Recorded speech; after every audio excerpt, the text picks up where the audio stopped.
Thank you for coming back in. We're really glad that you could meet with us today. Now, we just wanted to talk to you about your audition that you did for us. We thought that it was very good, but we just don't see you in this show as part of our cast, but we would like to offer you the option of doing props for us. Props? That's such a letdown. That is such a nothing role. Why would I want to do that? Sound familiar? Any of you been there? Well, I certainly have. I have a diploma of dance and a diploma of acting, and guess what? I get put on props most of the time, and you know what? I actually love it. However, I didn't always. And so if you're keen to learn a little bit more about why being the props manager is actually such a great role, then stick around.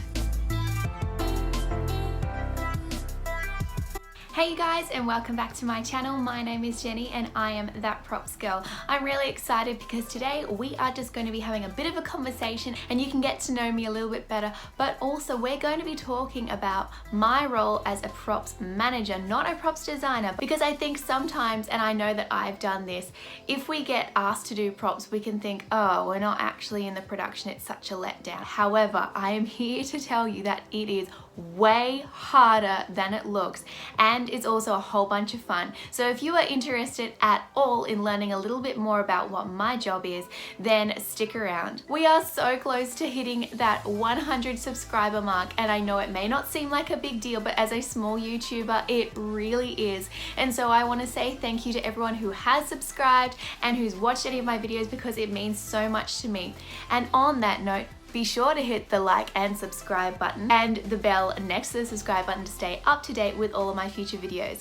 Once I hit 100 subscribers, I'm actually going to be doing a giveaway. So if you keep an eye on my Instagram and my Facebook, you will see the details for that over there. And with all that said and done, let's jump into today's video. Let's start by doing a few definitions which are going to help you in defining what exactly the props department is. Because you have set and you have costumes, and props is sort of smushed in the middle, and often there's a lot of crossover areas. The set is basically the walls, furniture, all that sort of stuff that fills the stage. So scenic items that might fly in, like a flat or something like that, or a backdrop, that also classes as the set, or sometimes it's known as scenery. Depending where you are in the world will depend on what you call it. Basically think of it like the furniture in this room, for example. So the chest of drawers and the bed and the bedside table, that's all set. Now costumes, of course, most people know that's what people wear. So anything a character wears is classed in costume. Hats and wigs sometimes get made into their own sort of category, but for the moment let's just dump them in with costumes. Props, on the other hand, they are anything that a character holds, and that could be a personal prop. This is where it's a bit of a grey area, because a handbag for someone might just be an accessory to their costume, but a briefcase may be a prop that they use. So there's a little bit of crossover there, and that's why it gets a little bit confusing. And the same goes with the set, because the set dressing is usually part of the props manager's job to do, or at least it is for me. Sometimes there's a whole separate person for that, but if you're working with a smaller theatre company, it often falls on the props manager to do set dressing and decorating, and I love that job. It's actually one of my favorite jobs to do. But the set dressing is basically anything that's on the set. So if you look in what's behind me in this bedroom, anything that is sitting on top of something, so on top of the chest of drawers, there are ornaments over to the side there, there's a picture frame and all that sort of stuff, they are all set dressing. I often like to call the props department the forgotten department, because, as I said, it's smushed between set and costumes and is so often forgot about, but it is actually so important. I don't know where I heard this saying. I think it might have been a YouTube video I watched years and years ago about a props designer from Broadway, but it always stuck with me, which is, if I've done my job properly, it shouldn't look like I've done my job at all. And what that means is that you shouldn't know a props designer or a set dresser has been in. It should just look right. So if I'm doing a house, it should look like the specific character who lives in that house, and the audience should accept that. They shouldn't be going, oh, someone's crafted this, someone's designed this. It should just flow.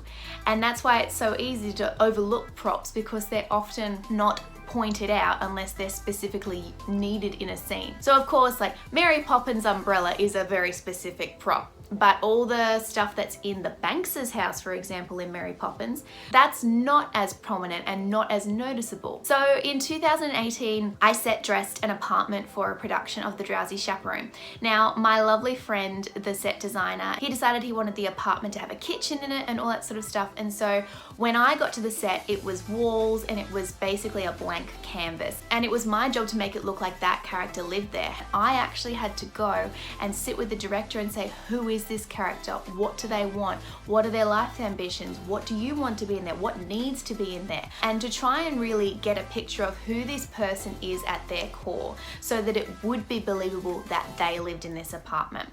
Now, the man in the chair in The Drowsy Chaperone, whose apartment it is, he's a theatre enthusiast and he just loves the arts, and we painted him as a bit of a kleptomaniac type of character, so he just had lots and lots and lots of stuff in there. We also had it set, I think it was 70s, 80s, like right on that change of the decade sort of thing, and so it was interesting for what kind of furnishings we put in that house as well. But this is the end product, and one of the first things that a lot of people said to me when they saw the show was the set just fit. And the thing is that people would say that that's the set design, and maybe it is because I didn't choose for it to be a kitchen, but I dressed it to be a kitchen. But again, people would say that's set and it's not props. And you really notice if a prop's not there, because I'll go back to the Mary Poppins example. If she didn't come on with her umbrella or the kite or her bag, you'd notice because it wouldn't look right, because the iconic picture of Mary Poppins is her with her umbrella.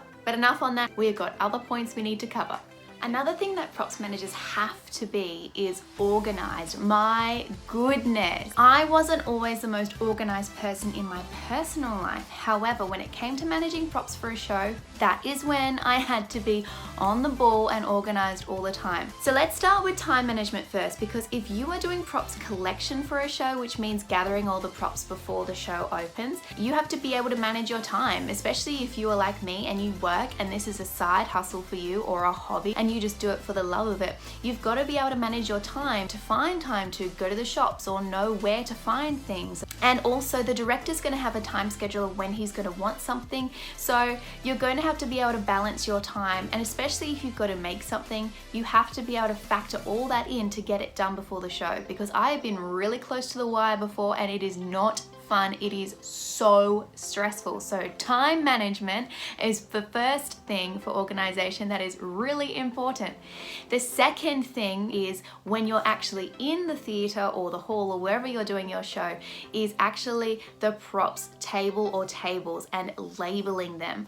Anyone who's done a show with me knows that I just love labeling my props table. It is really soothing for me because everything has its own space. It's all labeled. My labels go down the bottom and up the right hand side of the square. The reason I do this is so that one, the actors can clearly see where a prop belongs if they take it and they need to put it back. Not that they always do that, but we're not going to go there. Secondly, it also helps me so I can see if there's a blank space, I know exactly what's missing, and so it'll trigger my mind to go, where is that prop? I either need to find it, or it might be being used in a scene, or I might have moved it to where it needs to go in the show. It's just a really great way to keep track of where your props are, but also to give them a home to return to. So often, of course, props get used all throughout the show, but then at the end of the show, they can be strewn everywhere, but you give it a home to come back to. And so at the end of the day or the night, you can just reset the whole thing so it's ready to go for the morning. And that's another thing, time managing your time whilst you're in the theater is really important as well, because I like to get there really early before a show, even if it's 2 hours before a show, because I like to be really organized and make sure that everything is preset. But then at the end, I also like to take some time and reset again. And sometimes that is just presetting for the next show or just restoring some order to things and not leaving things in a mess. And also, sometimes you may be an assistant stage manager who is also doing props, but make the job of the stage manager or whoever else is around you, make their job easier by keeping track of the props. That may mean that you need to talk to specific actors and say, what scene do you need this prop in? Where does it go? What side of the stage do you take it off on? And write that in your notes. It is your job to know where that particular prop is at all times during the production. Your mind needs to be everywhere. You need to know if it's not on the props table, where the heck is it? And if it's not where you think it is, you need to go and find it and know exactly which actor had it last so that it's back for the next scene that it's in. And trust me, it sounds easy, it's not, especially if you work with kids. You also need to know where every prop needs to be in each set. And it's not just handing stuff to actors, it's also presetting things in other pieces of set whilst a whole other set is on the stage. One of the best things that I like to do is I like to request a copy of the script, but if you can't get a copy of the script, a handwritten notebook is really good, especially because things change all the time, especially if you're in the middle of tech week and you don't have much time to be changing and retyping stuff all the time. So I often find that it's better to do your final copy typed if you want to, but just have all your notes and stuff, just handwrite them. And the third thing that props managers are, they are resourceful, especially when it comes to props collection and either using what you've got or sticking within a budget or just having a really keen eye when it's time to do shopping and just knowing where to find things. So for example, a director that I'm working with at the moment said that we need to get a really large egg for a particular show. And he was saying, I don't know where you're gonna find that. And I said, I know exactly where I'm gonna find that. Walked into the store and bought one. But that is only because I know where to do that. And so if we weren't in COVID season, by now I would have taken you on a shopping spree. I will do a video of shopping and how I actually pull pieces together to make stuff and how I find pieces. I hope some of that made sense to you today and that you enjoy this video and getting to know a little bit about what part of my job is.